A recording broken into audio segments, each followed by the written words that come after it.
There we go. Just got to turn the slider up over here on the volume. Now we should have sound. Now we got sound going on. Give it a second. It's coming. Now you can hear me. So, anyways, I'm exhausted. How are you? How are you doing tonight? There we go. Anyways, Chris, you kind of make me nervous, man. You're sitting over there teasing and promoting this thing out, and I don't do YouTube live streams that much. So this is all new to me over here. So, yeah, this is kind of odd for me. No, I just wanted to throw out an idea here. Obviously, a lot of this is going to get watched on replay. Thank you for those that have joined in um, tonight. Again, normally I live stream over on Facebook. I think this is only my second live stream here on YouTube. So thanks for those that are joining in. I don't know how to share this out, so I wish I did. Like I said, I normally don't deal with YouTube live stream, so I don't know how to. If you guys want to share this out, let folks know I'm here. Might be a special treat because this is the first time, yeah, pretty much the first time. This is completely unstructured. Most of my videos I put here on YouTube, I'm very structured and edited. I kind of self-edit. But the one thing I've learned doing Facebook live streams here for the last 8 months is that there's some freedom. I can actually be me. I can actually talk, and not have to worry about F-bombs and all that stuff. So 2:36 in the morning you're at, huh, Sean? Well, it's 1:36 here where I'm at. I should have been in bed over an hour ago, but I just wanted to hop on here, add some thoughts in my comments about what all's gone down this weekend with over Matt Iso and his situation. You know, hey, smoke him if you got him. By the way, I was watching Woody. I forgot to have a cigarette before I came live, but I'm in Oak Grove, Missouri right now. It's raining. Oh well, I'm at the TA in Oak Grove, Missouri. So, but yeah, like Woody stated, I was working. I was driving all day yesterday and all day today, so haven't been able to keep up. And yesterday, last night, 24 hours ago, when I logged in, I saw what was going on, and I only had a chance to watch it for about 10 minutes. And what? Too late now. I'm also, yeah, yes, I called Matt. Seeing as how he outed me, I was hoping Matt would keep that quiet because I'm a lot like Woody. You know, I do things privately. I help out quietly. I don't look for no damn fanfare. None of that shit. It's just, But one thing that I've seen here over the last couple of days, and tonight especially, um, is how the different personalities out there in the different groups. When all this went down with Matt, all the bullshit fell away. Because we all saw Matt's situation for what it was. He got handed a lemon truck. There's no control over that. And he was fighting and he was trying to make it, Matt was trying to hold it all together. Um, but yeah, through no fault of that, of the driver, the fucking rent bill's at risk, the light bill's at risk. And, all the bullshit fell away, and it's like I'm glad to see we're coming together here. And of course, as we all saw with Matt says stop donating. So the idea I had is we need to put together a network. I'm sure there's some type of driver charity out there. Truckers for Truckers is one. I'm not sure exactly what they do. We all know about Drivers Final Mile, but that's specific to getting a driver's remains back home. And that's why I was throwing out in Matt's feed, hopefully, but it was going so quickly, you couldn't see what was going on with the chat. And my idea, I just wanted to throw out there and see what Matt and Will and Ike and the rest of the YouTubers out there, Woody and Rob, of something I'm just throwing just a title on, a working title called the Lemonade Network. Just an informal network to when shit like this comes up with a driver through no fault of their own. In this case, it was Volvo handing a lemon truck to Matt inadvertently. And then the policies and procedures of Volvo's maintenance and repair. It's just a shitty situation. Matt got life handed him a lemon. So let's create the Lemonade Network. When a driver is put in a position through no fault of his own, it's not bad planning. Something that's unforeseen, to where we can reach out to one another and simply say, hey, we've got another lemonade situation here. The guy's family, his wife and his kids are looking to be, in 3 weeks they'll be sleeping in the bushes. Let's prevent this. Let's help take care of the light bill and his cell phone, and make sure his car payment gets made and the rent gets paid and the lights stay on. Let's give this guy 30 days to get back on his feet. And so far here tonight, just in the live streams alone, I'm seeing close to $1,300 raised in a matter of hours. And it's $50 here, $10 there, $20 here, $5 there. Because when you add up the cumulative viewership, I've got a small channel, relatively speaking, to the rest of these guys. But if you add all of our viewers up, that's a lot of eyeballs. That's a lot of subscribers, just on YouTube alone. You add in Facebook and the various people that watch there but don't watch YouTube. Between Jay Cannell and the Trucking Exec and Ike Stevens, myself, Rob, Woody, Matt, everybody, Thor, we put the same message out all at once, going, hey guys, here's an email address, or here's a donate button, here's the situation that's going on. Boom, click, $2. Because let's say we had 80 to 100,000 cumulative viewers, and let's say just even 10% of 100,000 viewers donated $1, just $1. 10% of our total viewership donates $1. That's 10 grand in a blink of an eye. That's going to pay some bills. I know it's doable. A Lemonade Network is doable. But I think what needs to happen, what we need to figure out, is who manages the fund. Obviously, we need an independent third party that's completely disinterested. Like, I don't know, maybe a lawyer or somebody that's outside of trucking needs to manage that fund.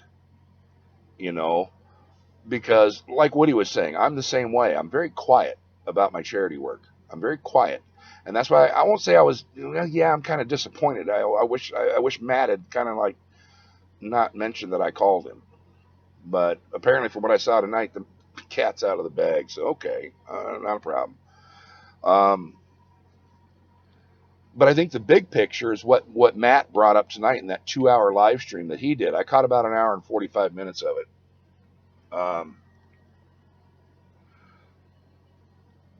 The big picture, the wide angle lens of what's happened here over the last 48 hours is that a lemon situation came up. Life's lemon situation came up. And Will, now that I know tonight, I found out it was Will that started this thing. It makes sense. Why can't we do this type of fundraising for, some guy whose truck broke down and his company is basically shooting him the bird, saying, hey, don't worry about it. Abandon the truck. You're fired. Well, if the guy's in like Bangor, Maine, but he lives in Florida, and his company just walked away from him and abandoned him, I think that's a lemon situation.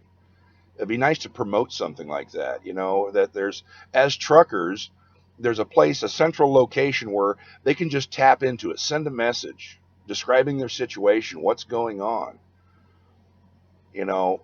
Call in, verify, check, double check the guy's story, make sure it's valid, not bullshit, and then spread the word. Hey, we got a trucker in trouble. Everybody just kick $1. Because $1 here, $1 there, $1 here times 5,000 people, all of a sudden the guy's got a bus ticket home, his rent's covered, his car payment's covered. What's $1? Somebody pointed out in Woody's in chat, hell, a Starbucks coffee's what, $4 or $5? There's power here. Matt was right in his live stream tonight. Social media is taking what we do to a level where it's relevant, to where at the drop of a hat you get 10 or 12 YouTube truckers, boom, going like that in a matter of 5 or 6 hours, getting the word out. Yeah, we can affect some change. So I don't know. Let's check your comments here. I've been rambling here for about 10 minutes. Let's scroll back and check some of the comments, see what's going on. Good, brother. Jason, Sean, Chris is in here. Sean Williams, share out to your groups. Yeah, Chris, I wish I could share. Like I said, I don't normally do this, so I don't know how to share this out to my groups. Mark, do you know if he is done with trucking? No, that much I do know. I don't think Matt's done. I do not think Matt is done with trucking. He loves it too much. It's in his blood.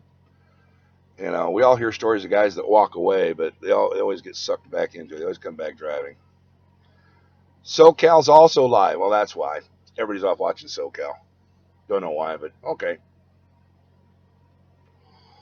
Up early, have GP deal with dumb prime drivers where I'm going.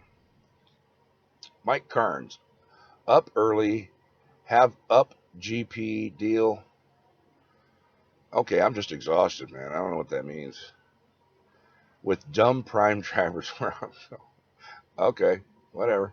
Kyle Compton, Truckers a group that helps truckers that are on the verge of suicide. They also do other things. Great charity. Well, maybe we'll let them manage it. I don't know. I'm up for any idea, but Matt saying stop donating. I understand that his pride on that side of it, but Matt's just gonna have to realize we're just throwing some love back his way. That's all. Because if worst case scenario, we all know that he's going to end the owner of Traveloka is buying a different truck now they want him to put him in. But if that goes down, that means Matt's got to go find a new gig. That's going to take a week or two. So there's going to be a minimum 3 weeks interruption in his, well, he hasn't had a paycheck for 3 weeks. He got his tax return, so that helps out. But if Matt has to go to another company, quick orientation, quick in a truck, that's still a 3-4 week gap in him earning income. Yeah, Matt's probably going to find out that the over donations tonight is going to come in handy here in about 3 weeks, 3 or 4 weeks. It's going to come in handy. So, hey Mark, hit the trifecta Wednesday. Good job there, Bill. Passed all 3 on your CDL exam. Good job. Now you're off to your OTR training. So, if y'all got any questions or want to pick my brain, I don't care. This is the one chance. This is your one chance to pick my brain. I don't respond to the troll stuff out there. Woody's right. We all got our haters out here, but I'm like Woody. I just ignore it. I don't feed into them. So here's your chance, guys. I got the chat window up in front of me. Craig's in here. Steven hit the trifecta with Prime. Who's Steven? Craig, I don't know who Steven is. Is that your student or your trainer?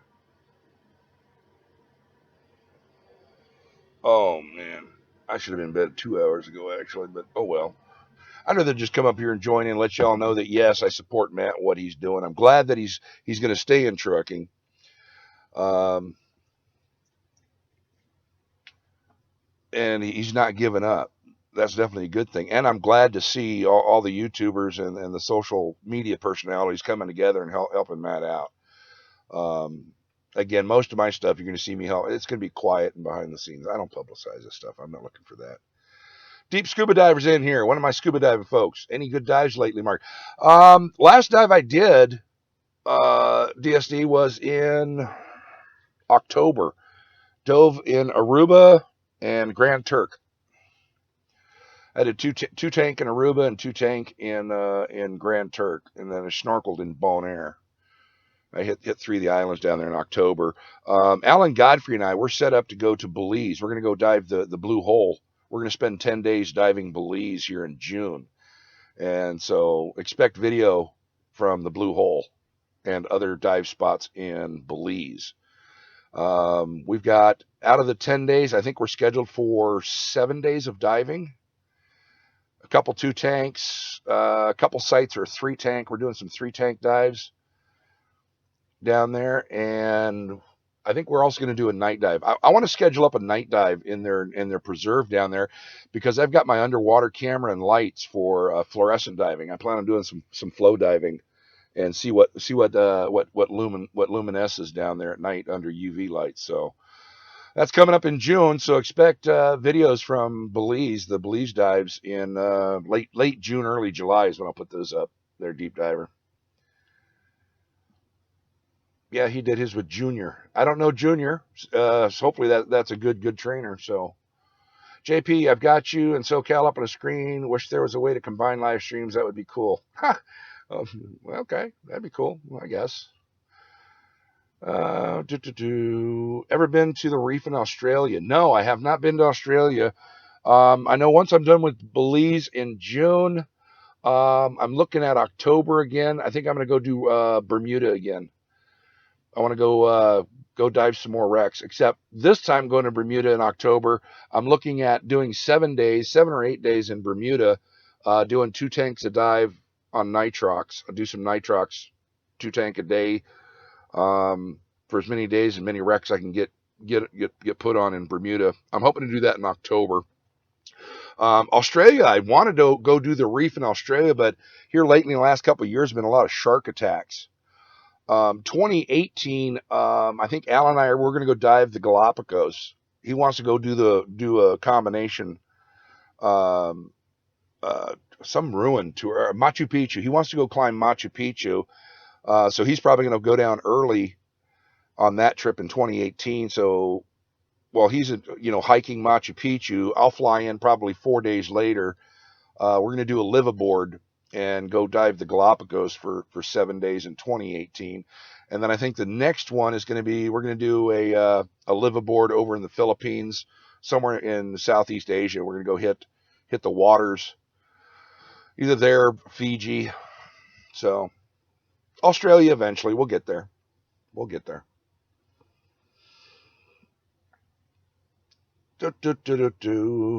Sean Williams, any advice for truckers like myself going to Des Moines, Iowa to a CDL school? And I'm excited but nervous about starting out to get miles under my belt. I'm going to TMC. I know new drivers don't get a lot of miles. Actually, new drivers have a tendency to get a lot of miles because they're at starting pay, so the company stacks you up.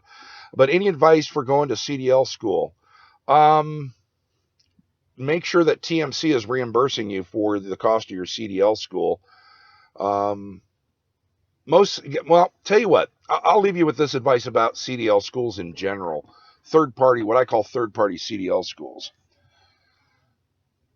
like Roadmasters. I'm not sure what the name of the school you're going to there in Des Moines, but I'm pretty sure that's all they do is do CDLs.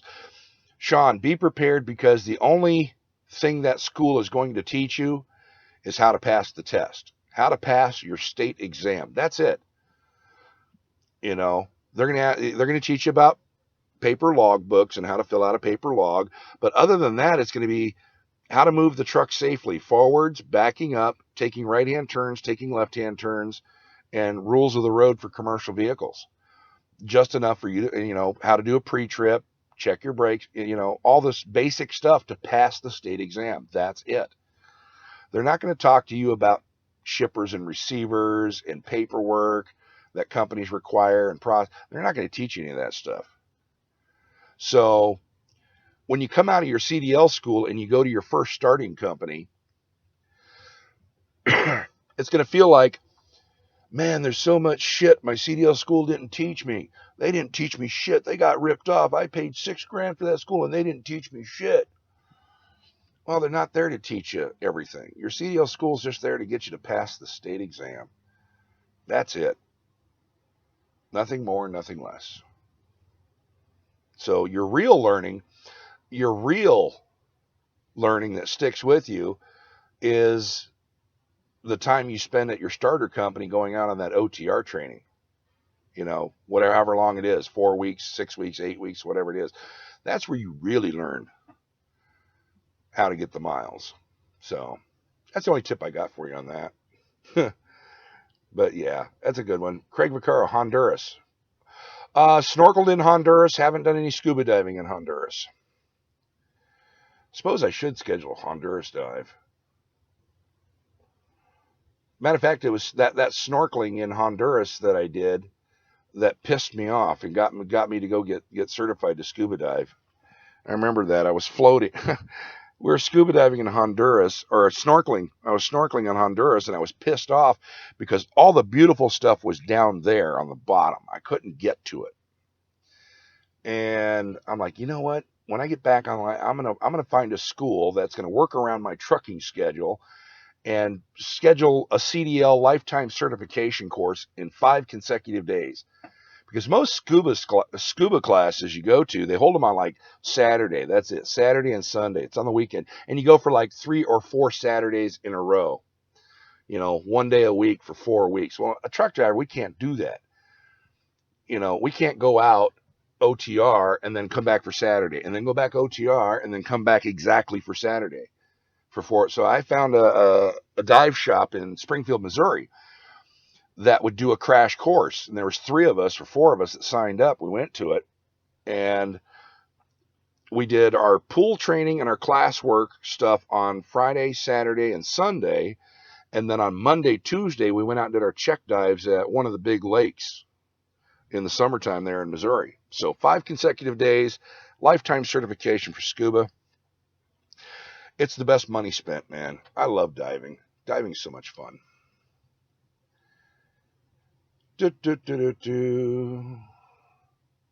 What state they got you in? Right now, a state of exhaustion, Bill. But no, right now I'm in Missouri. I'm on my way to Denver.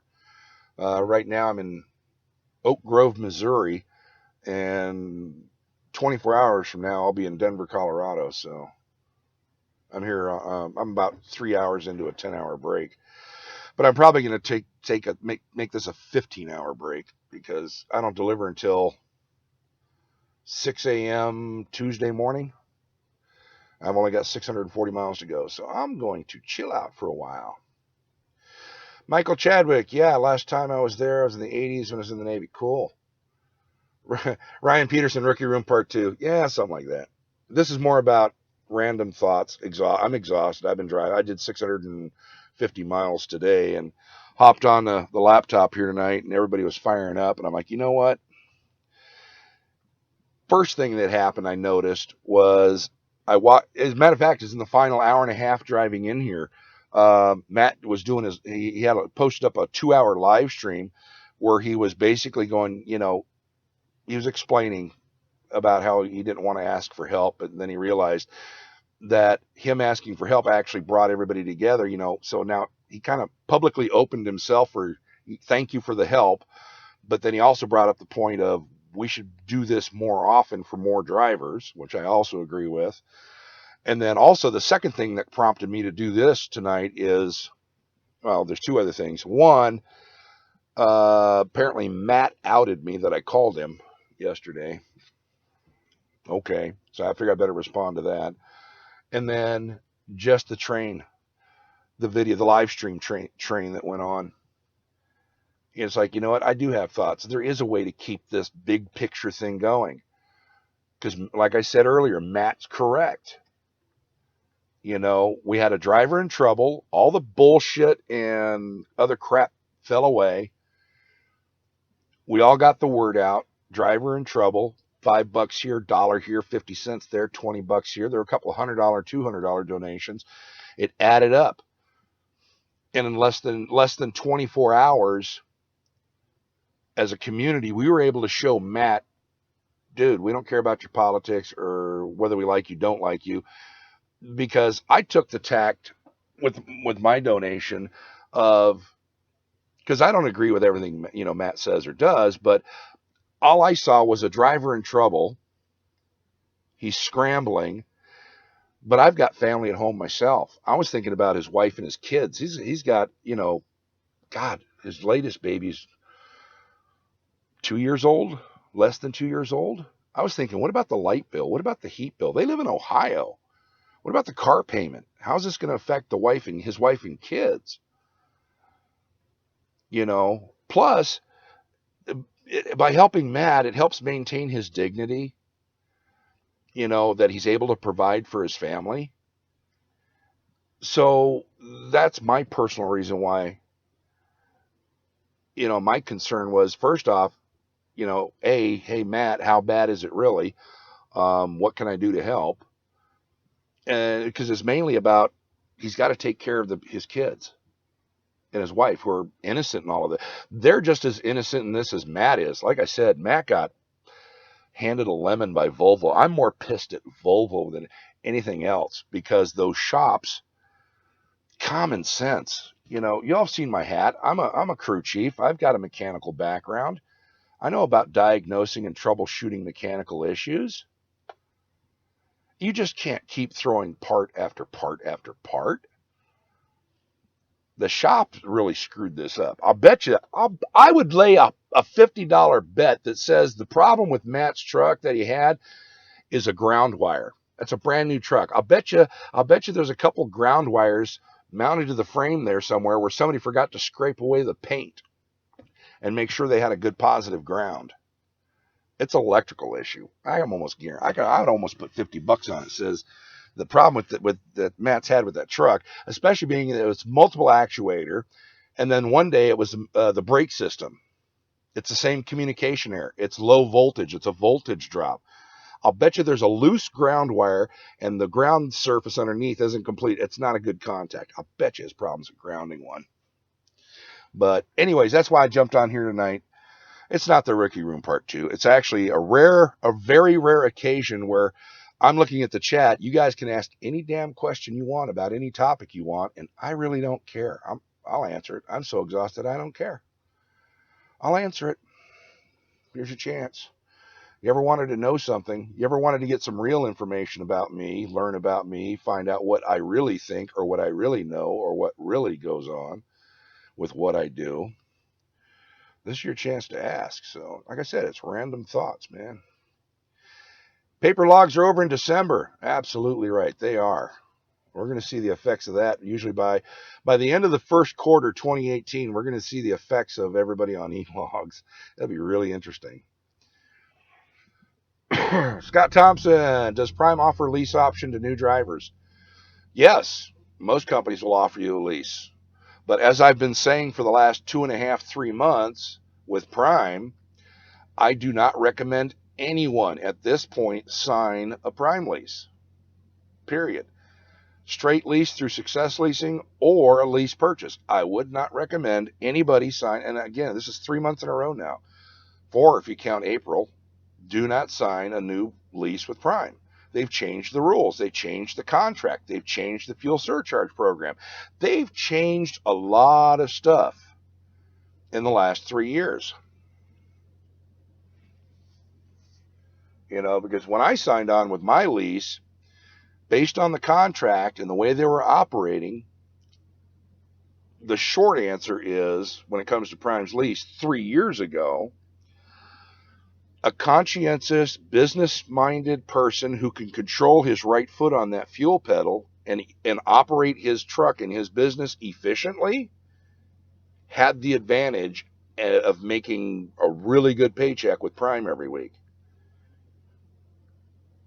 But you had to stay focused on your numbers and control that right foot and how much you spent on fuel. If you're conscious to that, you could do just fine with the Prime lease. Well, the new contract and new fuel surcharge program they put out this last, October, November, changed all that. The truck payments are more expensive. Your fixed costs have gone up. Your fuel costs are still the same. Okay, but the fuel surcharge program is more restrictive. So, yeah, sometime mid-December, I started telling folks, don't sign a Prime with lease. They just changed the rules. They just changed the contract.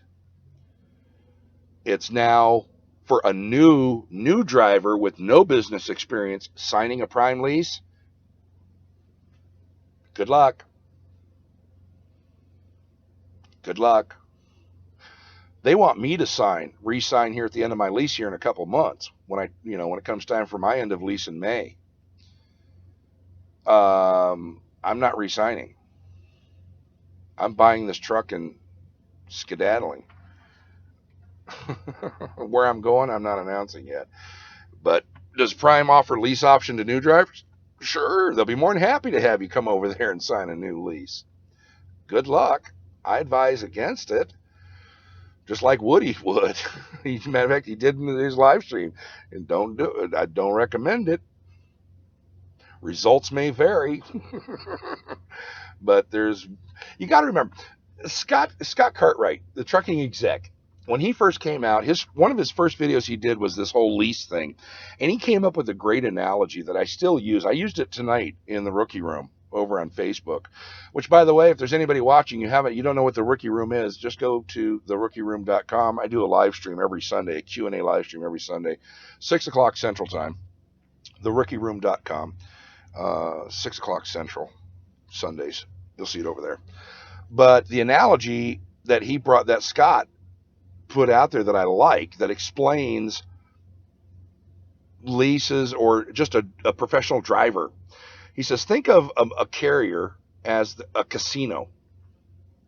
Okay. And inside this casino, this carrier casino, are the games that get played. There's the company driver game, there's the lease operator game, and the owner operator game, and the logistics game. They're all games. Here's the thing. They're all inside the carrier casino. The games are created by the carrier casino. They control the rules to the games inside their casino. And the rules are always set up to where the carrier wins.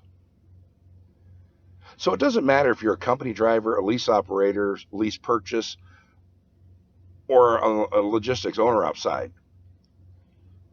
The game's controlled by the carrier. Okay, so if it turns out you're beating the casino at one of their games, they're going to change the rules to where you're not winning as much, or you're not making as much. They're going to change the rules. And I've watched this over the last 3 years. I've watched the company driver pay increase while the lease operator revenue decrease. Literally right now, the averages, what Prime's company drivers make on average per week versus what a Success lease operator makes per week after taxes. The difference between the $2 amounts can be covered by a $100 bill. The lease operator is only making on average $100 more than a company driver, but the lease operator has all the risk. Bunk heater goes out, lease operator pays for it. Maintenance needs to happen, oil changes, lease operator pays for it. EGR cooler blows and it takes a week or two for it to get noticed and your fuel mileage drops and your fuel costs go up, lease operator pays for it. So that $100 difference in pay, it's not worth it. Granted, that's again an average. There's the favorite children inside the company that are, I make over $2,000 a week every week. Yeah, that's God knows why. Who knows? But anyway, thanks, Scott, for the question. Bill, yes, that's what I'm doing, Scott. Okay, heard in July. JP, Scott, oops. You'll need deep pockets for Galapagos. Deep scuba diver. I don't know if you're a truck driver or not, but when you're over here, you got to remember, when it comes to truck driving, deep scuba diver, the general public doesn't really realize that somebody who comes off the street, changes career to be a truck driver, goes to CDL school, goes through their company training, and they get in their first truck, they're starting out at over $50,000 a year start. A green bean, fresh out of training, gets his first truck, and he's going to go out and start being a truck driver all by his lonesome. His average for starting salary is over $50,000 a year. I've been out here 5 years. I just did my taxes last year. I cleared over $80,000 last year. I've only been doing this for 5 years. Next year, or this year right now, 2017, with this job change I've got coming up in May and June, I'll be over $100,000 in my pocket by the end of the year. So deep pockets, truck drivers have deep pockets, deep scuba diver. When done right, they manage their career, manage their money properly. Yes, we can do Galapagos in 2018, no problem. We can do Australia later in the year if we wanted, but It's just a matter. We got to remember, as our income goes up as drivers, the wives. It's not so much the scuba diving and the vacations and the trips that cost us a lot of money. It's the extras that go along with that sport of scuba diving. Me and Alan Godfrey, we go scuba diving. The scuba diving is not the expensive part for us. It's the extras. Like the new carpet and the new appliances in the kitchen. And she wants a new car out there. It's the extras that get really expensive. So, anyways, Big Haas, hey there, Mark. Lester Thompson here. How you doing, Lester? Welcome in. Glad y'all stayed up this late with me. Coming up on 40 minutes. Prime has the best lease options I've seen starting out. Walk away and lease to own if you want. Okay. What is the mileage fee all about at Prime when leasing? The mileage fee has not been fully explained,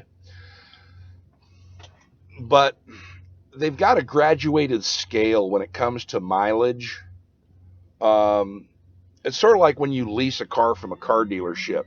You're only allowed X number of miles per year or for the entire length of your car lease. Any miles above and beyond that cap, you have to pay for, because when they go to resell the car, the mileage comes into play. And if the car has too many miles on a 1 year, 2 year, 3 year lease, whatever it is, they can't sell that used car for as much as they could if the car had fewer miles on it. Well, in trucking, if I'm not mistaken, with Prime and that mileage fee, it's kind of the same thing. Again, it's a graduated scale, and it's averaged, I think, over 2 weeks or 4 weeks. I haven't really looked into it because it's such a small number on the settlement. I really haven't dug into it and really honestly looked at it and questioned it. But I see how it's working. I do keep track of it, of the mileage fee. And the best I can tell, it's tied to those weeks. Normally, I average 2,500 to 2,600 miles a week, but there's some weeks I'm over 3,000 miles a week. Well, they charge me for those excess miles for the week, because I think the company says you're only supposed to run 2,200 or 2,300 miles a week on the truck without being charged a mileage fee. That's my understanding of it. I could be wrong. I could be completely wrong on that, but I know that they do have a cap, a weekly cap, and when any miles over that cap, that weekly cap, you're charged for, to allow for depreciation and lower vehicle value. Like right now, this truck's 3 years old, and I think I've got 340,000 miles on a truck that's only 3 years old. And obviously, in relative terms, that's a low mileage truck, but I'm still going to be running this thing for 2.5 months. So I'm going to put on another, 10,000, 11,000 miles on this before end of lease. So when it comes time end of lease, this truck will have close to 360,000 miles, 355,000 miles on it, which is a little higher than normal. That's because I've been deadheading like a son of a bitch lately. Craig, in 11 hours drive time, how many miles can drivers really do? Because I hear some people say 400, 500, 600. It all depends on how fast the truck is governed, whether or not, how much traffic slows them down. If you're driving up in the Northeast, you're not going to, in 11-hour times, you're not going to see, because you're not going to see a high mileage day in the Northeast because of traffic. You're not going to be being able to maintain a 55, 60, 65 mile an hour average. Same thing with Southern California.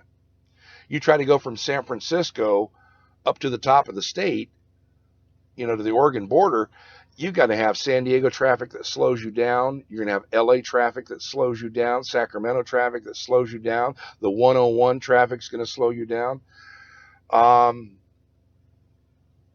in an 11-hour day, if you're out in the wide, let's say I-80 between Cheyenne, Wyoming, and Chicago, Illinois, hammered down 65 miles an hour. Your average speed, your average speed is going to be a lot higher, because I-80 in the middle of the night from 9 o'clock at night till 8 in the morning, there's nobody out there. You don't have to worry about traffic slowing you down.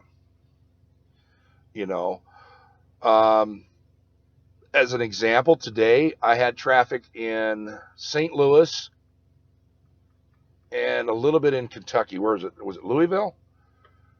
Yeah, because I left out of Grayson. I left out of Grayson, Kentucky. I had a little bit of Louisville traffic, a little bit of Lexington, Kentucky traffic, and I had St. Louis traffic.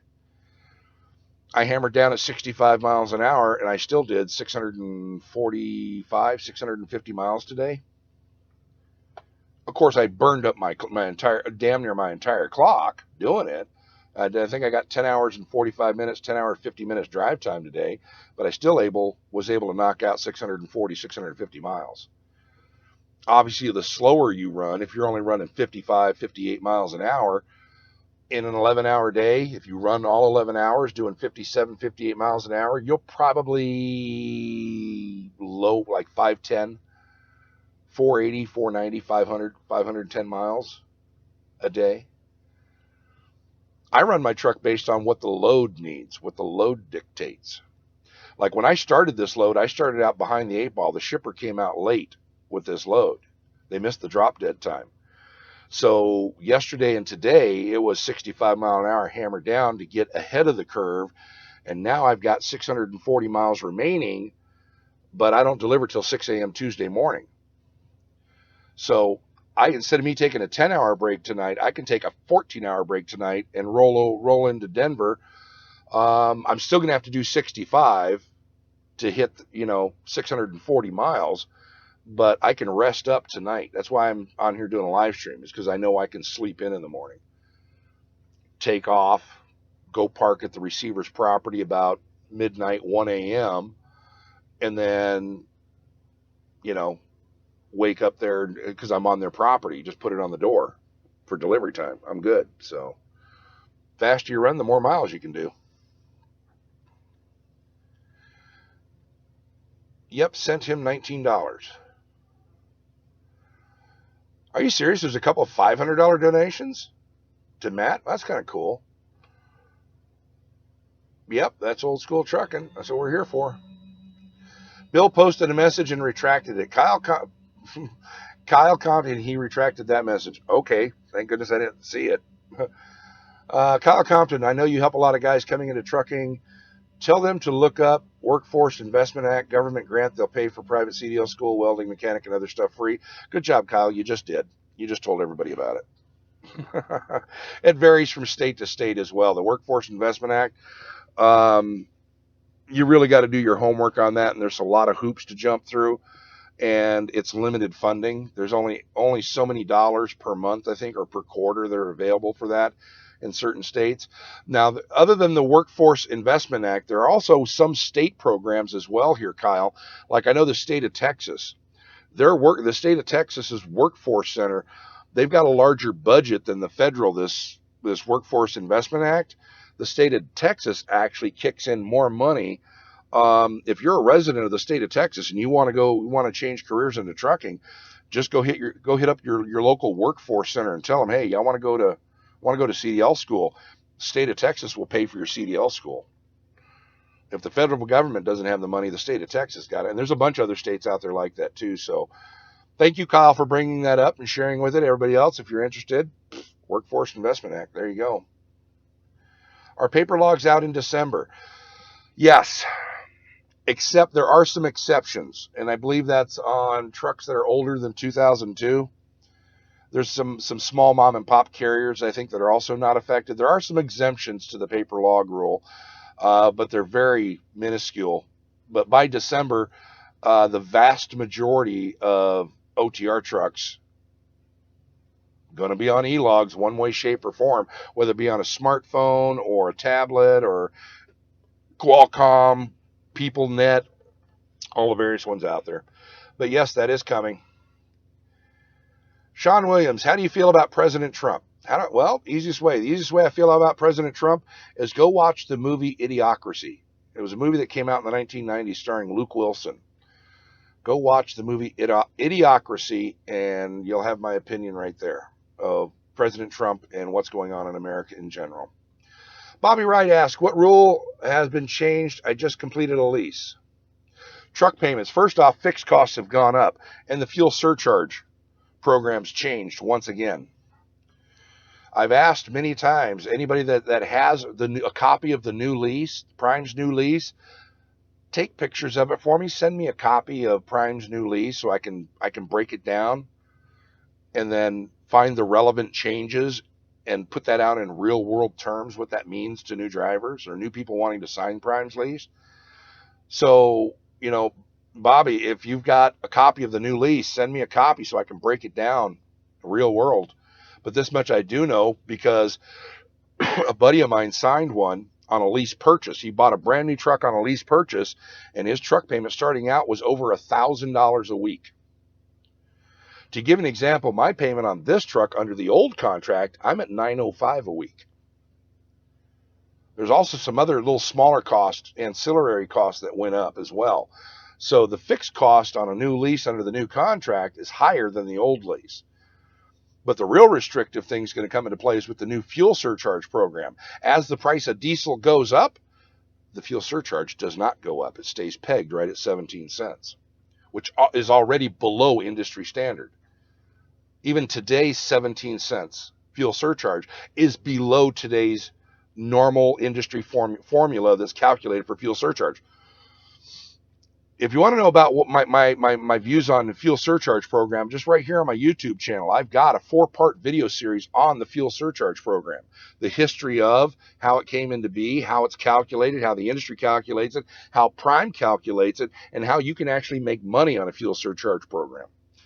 Just go into my video list and you'll see a 4-part video series on fuel surcharge. Well, when that came out, that held true. Prime actually had to change information on their website because of that video series. They had to retrain their recruiters when people asked about Prime's fuel surcharge program. They had to change what they were telling as an answer, because the question is, hey, what's Prime's fuel surcharge payout policy? Do you guys pay 100%? Because that was the question I asked 3 times during my recruitment prod when they were recruiting me. I asked 3 different people that should have the correct answer, even right up into orientation. Does Prime pay 100% of the fuel surcharge? And every single time I got an answer, yes, yes, yes. We pay 100% of fuel surcharge collected.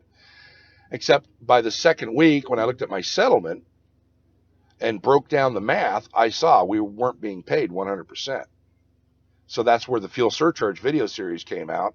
Prime now had to change their website, and they had to go retrain all their recruiters. So when the fuel surcharge question came up of do we pay out 100%, their honest answer now has to be no, we do not pay 100% of fuel surcharge collected from the customer. So Prime wasn't happy with me about that. Now they've come up with a new version of their program for the new contract that basically says you're paid 17 cents per mile as a fuel surcharge. The part that they don't, again, I'm pretty sure, I haven't asked them. I really should do a phone call in. I should disguise my voice and call in and ask them about the new fuel surcharge route. But the way it reads and the way I looked at it, it's pegged at 17 cents, which is below the current industry standard formula. But as the price of diesel goes up, the fuel surcharge doesn't go up with it. It's not pegged to the DOE. It stays at 17 cents.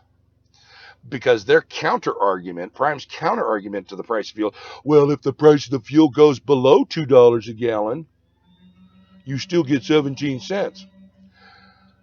When was the last time price of diesel at the pump, including all taxes, was under $2 a gallon and stayed there? No, we all know the price of diesel is going to shoot through the damn roof. But that new contract, though, that new fuel surcharge program. Scott Thompson, thanks, Mark. Still trying to catch up on all your vids and Rookie Room posts. Not a problem.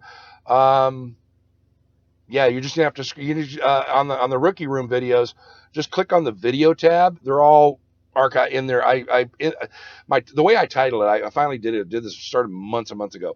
I just simply, the title is the Rookie Room, and then I put in the date. So at least you can watch them in chronological order. So that's kind of cool.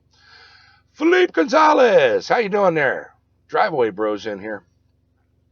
Just started you watching the video. It was very helpful. I'm glad you find it. How long you been with Prime? 3 years. And how long was your lease? 3 years. Mileage fee. You're buying the truck at end of lease, so they're going to charge you an excess mileage fee. No, they're not. Because when I buy the truck at the end of the lease, I'm buying it as is. So that means my tire fund, I get all that back. Any escrow money, performance bond, I get all that money back because I'm purchasing the truck in an as-is condition, but I still have 2 years of warranty left on the truck when I buy it. So that's the good news there. Bum bum bum bum. Mike Carnes, 680 miles at 68 miles an hour. Okay, this goes back to the how far can you travel? Okay.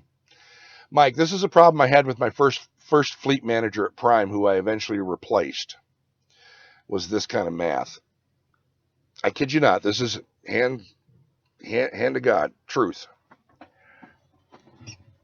The problem I had with my first fleet manager, he was under the impression that if you drove for 10 hours at 55 miles an hour, you were going to go 550 miles in the day. Now, on paper, that math is correct. 10 hours at 55 miles an hour is 550 miles on paper. But when I posed the question to this fleet manager, are you taking into account how fast you're going getting on an on-ramp or off an off-ramp? What about stoplights? Do you take off from a stoplight instantly at 55 miles an hour? Do you leave the parking lot of a truck stop at 55 miles an hour? Do you travel through small towns and villages and streets at 55 miles an hour? No. Okay, so you're actually going slower. He goes, yeah. So then how do you expect to go 550 miles in 10 hours at 55 miles an hour when you're not instantly leaving the parking lot of the truck stop at 55 miles an hour? Well, that's not the point. You can do 550 miles at 55 miles an hour. You can do that in 10 hours, no problem. And that's the difference between somebody who drives a desk and somebody who drives a truck. Drives me absolutely batty. God, wouldn't that be nice if we could take 80,000 pounds from a red light, a stoplight, and instantly, boom, 55 miles an hour, 60 miles an hour, flash, boom. That'd be so nice. But you'd leave a bunch of smoke from burning rubber behind you, but that'd be cool. Craig says, I tried going to workforce here in New York, and they told me no funds because I didn't have any experience in the industry. Yeah, it's sort of like going and getting a $50,000 loan from your bank, and they say, sure, we need you to deposit $50,000 in a certificate of deposit, and then we'll loan you $50,000. Wait a minute. If I have to deposit 50, why would I borrow 50? Yeah, I know. Bobby, I was just curious about the change. I bought a truck and leased it onto Prime. Okay, yeah, Bobby, what I'm talking about is people, new drivers coming in. They go through all the training. They come out of training. They go solo for a month, and then they immediately want to jump into a lease, and they lease a truck from Prime. If you bought a truck outside of Prime and brought it in, different animal. Okay, you're going to be over on the logistics side, more than likely. You'll be in the logistics division. So, totally different animal there, Bobby. The original question that brought up about the changes in the lease, that's in the Success Leasing program. Success Leasing. Okay, not the ACE, not the ACE lease. Success Leasing, which is the big leasing project with Prime, is Success Leasing. Any thoughts on automated trucks? Which part of the automated trucks are you talking about, Scuba? You talking about the transmissions, or you're talking about autonomous trucks?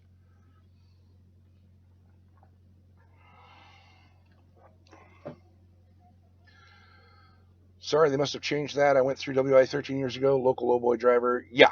The WIA program a decade or so ago was real easy. Money was always there.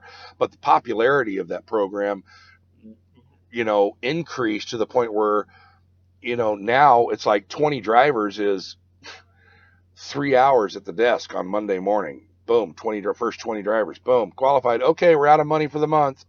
So, yeah. Autonomous trucks. Okay. Autonomous trucks, Scuba. I did a video on this. I know I talked about it in the rookie room.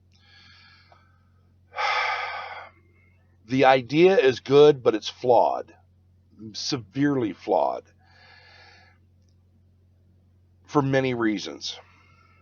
Smoke them if you got them. I'm going to, because I'm going to explain this once here for YouTube, why I think autonomous trucks are too early for our time here. Way too early. You have to look at some stats. You have to look at why the industry is wanting to automate to begin with. And then you have to look at the risk and liability of fully automated self-driving Class 8 vehicles. Why it's a bad thing is because when it comes to a vehicle that's 13 and a half feet tall, 78 feet long, and weighs 80,000 pounds, is a computer, which is essentially what's driving these autonomous trucks. A computer cannot react and cannot process the entire dynamic range of what a human being sees in its mirrors and out the windshield and what's going on from horizon all the way around the truck. A computer cannot predict what's going on out there. Don't get me wrong, computers are good, strong, and fast and can do lots of computations, but they're not intuitive. They don't predict what's happening. They can't replace the decision making that a professional, well-trained driver can do in an instant. It'll take a computer way too long to react. That's the first problem with autonomous big trucks. Because what we do is very dynamic. There's a lot every second we roll down the road, we're looking at a changing environment all the way around us. Multiple cars, other trucks, motorcycles, traffic signs, traffic conditions from here to the horizon. We can see, we know what's going on. Let me give you an example, one that I gave, at least in the last video. We're going down 3-lane, 4-lane highway. We're in the second lane, okay? We look in our mirror and we see a Mercedes-Benz flying from way in the back. We know he's like 90 miles an hour and coming up quick. We see that. Will a computer see that? Absolutely. Okay? As it's getting closer, we see him dodging in and out of that left and third and fourth lane, and he starts slowing up, and he's getting closer to us. Will the computer see that? Absolutely. Does the computer know what that driver's doing? He doesn't.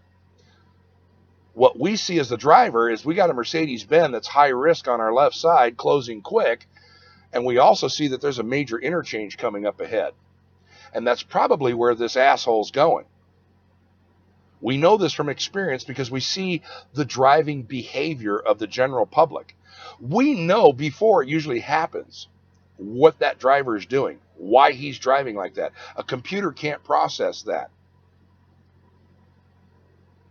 Because what we know is going to happen if we maintain and we don't change what we're doing, that Mercedes is going to cut right in front of us to get to that exit over there. Now, a professional driver is going to know this, judge it, and go, yep, there's a high probability that asshole's going for that exit. I better slow my roll up here about 5 miles an hour. Let's give this jerk off plenty of room. A computer can't make that judgment call. A computer doesn't have that intuitive, instinctive, predictive judgment. Computer can't do it. The driver can. How many times have we seen drivers, we're going down the road 60 miles an hour, we get passed by somebody doing 70, gets in front of us a couple miles before an exit, and what do? They slow up to 65. Now they're doing 60. Now they're doing 55. The computer's going to see that as, oh, I need to apply the brakes. The professional driver knows, I don't need to apply the brakes, I need to change lanes. This guy's slowing up to get off that off-ramp. A computer can't make that judgment call. So what does this cause? This causes accidents. You now have a computer that does not have that dynamic, intuitive, predictive judgment and decision-making ability, and the truck's going to cause accidents. It's going to flip that dynamic of, because here's the other statistic that's true. 80% of all truck versus car accidents, 80% are caused by the car. You put autonomous trucks on there, that's going to flip-flop. The trucks are going to be the cause of the problem. The only way to truly get autonomous trucks in the industry is you put autonomous cars first. Get all these four-wheelers, not driving their car, because they're not driving their car now. They're too busy on their fucking phone. Automate the cars first. Then you can look at autonomous trucks, because now everybody's following the same rules. You don't do the trucks first and then do the cars. You got to do the cars first and then do the trucks, because they still haven't worked out the problem with the cars. How many accidents has that Google autonomous car been in? How many accidents? I lost count. I don't think I have enough fingers and toes to know how many. I lost count the number of times that Google autonomous car has crashed and crashed into other people. Look at Tesla. Tesla's got the technology. How many Tesla, automatic pilot crashes have there been? And that's just in a car. Do you want to have those accidents with 80,000 pounds of steel and iron? I think not. We know Budweiser. Budweiser's got that, auto truck? OTTO? You know what's going to stop that program? When the first Budweiser autonomous, or that first auto truck, plows into a bunch of cars and kills a shit ton of people. That's when the program is going to stop. I view autonomous trucks, the same way Oppenheimer and the other scientists on the Manhattan Project view the nuclear bomb. They were so enraptured with making a nuclear device, a nuclear bomb, back in the 1940s. They were so focused on that, like, yeah, we can do this. We got the technology. Nobody asked the question, should we be building the bomb? History is repeating itself with autonomous trucks. The silicone geeks out in California, the programming geeks, the technology nerds, are all busy jacking off. Oh, we can make autonomous trucks. We fucking love this. We can do this. We can automate trucks. But they're not stopping to ask the moral question, should we be doing this right now? That's the problem. You want to know my view on autonomous trucks? There it is. These autonomous truck programs, even including platooning, are going to get shut down when the accidents start piling up. Which, by the way, the platooning, I don't know if you know, that's the trucks in close proximity, nose to tail. That's going to get shut down at the state level immediately, because they have to rewrite all 48 states now has to rewrite their tailgating laws. Think about that. How could you have tractor trailers in a platooning, automated platooning situation and not violate local, county, and state tailgating laws? They have to rewrite all the state's laws. That's an impossible task to get that codified. They can do it. It's just going to take forever. And then you're going to have the states that say, no, we're not going to rewrite our tailgating laws. You come through here with platooning trucks, we're giving tickets to every single of those trucks that are tailgating the first truck. You're going to have 10th Amendment problems with platooning. You just can't arbitrarily, usurp the 10th Amendment rights, the rights of the states. Like I said, it's a good idea. It's just not the right time for it yet. And they're putting the cart before the horse.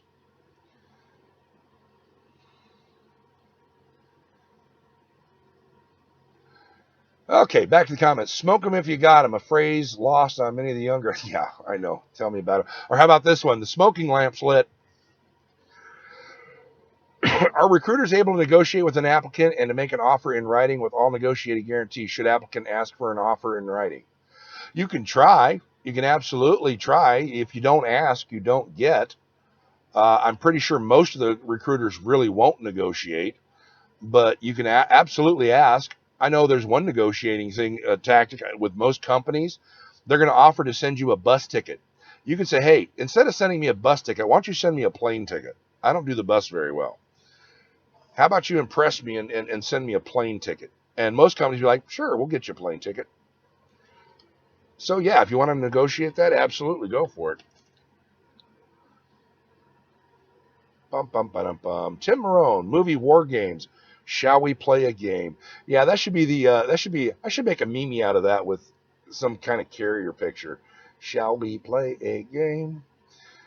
See, you need to sleep. Later, Sean. Have a good night, man. Tim Lowe while playing tic-tac-toe. Autonomous cars based on the experience by Uber Google. It's going to be a while. Yeah, it's going to be way a while. Wait until the autonomous semi-truck tries to back up to a crowded loading dock. The tech got that right. It's not ready yet. Pastor disaster. The Undertaker lost at WrestleMania and he retired after the match. Sad day in U.S. history. The Undertaker's still alive? God, I was a kid and the Undertaker was wrestling. Hell, he should have retired 20 years ago. Ever see the movie Maximum Overdrive? Yeah, a bazillion years ago. Hey, listen, guys, this has been going on for an hour. It's 30 minutes longer than what I really wanted to go here. And I do thank you guys for coming here and hanging out with you. Like I said, this YouTube stuff's new to me. We're going to wrap these things up. So, nice and easy. Now, here's a question. Where the hell's the stop button? I had a problem finding the start button. Is there a stop button? I don't see it anywhere. What do I... Holy crap. Like I said, I'm so new to this. I don't see a stop button on here. By the way, for those that are wondering, lights, I know and nobody's ever asked, but this is the light I use, the light system. It's just a little box. Runs on AA batteries if you want, but it's just an LED light. That's all it is. What does it look like when I turn off the overhead? You can see the effect there, and if I turn it off completely, now we're sitting in the dark. A simple $15 light. That's the difference. One click. $15 light. I don't even know where to see the off button at is. So, by the way, yes, this thing gets really bright if I want it to. I can wash this out completely. Let's turn that off. Okay, guys. That does it for me. I got to find the off button here. God knows where the hell it is. Scroll, scroll, scroll. I can't see. There's no damn off button. Maybe if I'm over here on the encoder. Anyways, you guys be safe, and like Woody said, try not to die. I like that. That's funny as hell. Try not to die. Good night, guys. We'll see you later this week.